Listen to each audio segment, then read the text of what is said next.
Pangalan po muna, sir. Yes. Rosbert Bopan. Wala naman po kami kuhan. Sinasabi na kuhan na na-receive niya yung $2 million.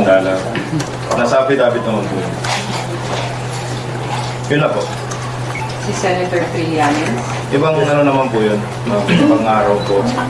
May kasama kami dito na nag-deliver po mismo sa bahay. Ibang tao. Nasa kasama po namin. Pero kami po ma'am, namomonitor po namin sa GC namin na may dinadala po doon. Kasi lahat ng tasking po namin kay Boss Aldi, naka-update po yan sa group chat namin. Alam ko kasi na pinailan din ako. Dito lang ako sa likod. Walang mic. Walang mic, boss. Walang mic. Okay lang ba? Pasok ko sa gitna. Ako kasi pinailan din ni Sorry guys, sorry. Go ahead, sir, go ahead. nag-file din si Senator Trillanes at saka kahapon ata si General Anyo ng kaso na kasama si Attorney Baligot, kasama si ako, Mike Defensor, at saka si, if I'm not mistaken, si Cathy Binag at saka si Lauren Badoy. Ako, personally, isang karangalan na makasama ako nitong mga kasama nating sundalo. Isang malaking karangalan na mapasama sa kaso, nakasama sila. Yung sinasabi ng mga taong to ay katotohanan. Tumutulong ako sa kanila dahil ayoko mangyari nung nangyari kay Sergeant Gutesa. Talagang ginipit, inipit, itinago. Nandito ko para ipakita yung tulong sa kanila noon pa man nung sila ay lumabas sa Club Filipino. Kaya yung mga sinasabi ni General Anyo at ni Senator Trillanes, dapat ang trabaho nila alamin ang katotohanan. Dapat ang trabaho nila tingnan yung aligasyon ng kapwa nila sundalo. Ang mga sundalong to hindi nagsisinungaling. Kung gusto nilang malaman yung katotohanan, tanungin nila. Huwag yung ginigipit nila yung mga tao. Handa akong tulungan sila, handa akong marap sa kaso. At muli, inulit ko, karangalan ko makasama ang matatapang at makabayan nating sundalo sa darating na panahon. Maraming salamat. Ay, excuse me. May we get a reaction from the group? Ikaw po, Congressman Defensor, kung kaya niyo po. Kasi meron pong nalabas na isang letter na dininay ng isang active personnel na umano'y signatory doon sa mga members of AFP and PNP doon po sa Baligod 18.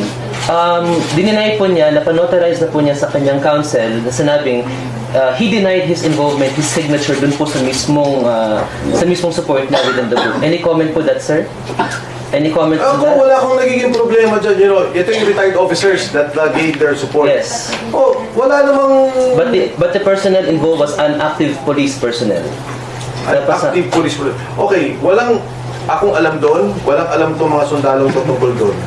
Kung may effort among the retired soldiers to get the support, nasa kanila yon. So yung pag-reject niya doon o pag sinasabi niya hindi totoo, wala naman kaming doon, wala naman kaming debate. At naintindihan naman namin sa mga aktibo na natural lamang na huwag muna magpakita ng pakikisa dahil lumalabas o pinapalabas nila na politika. Is it?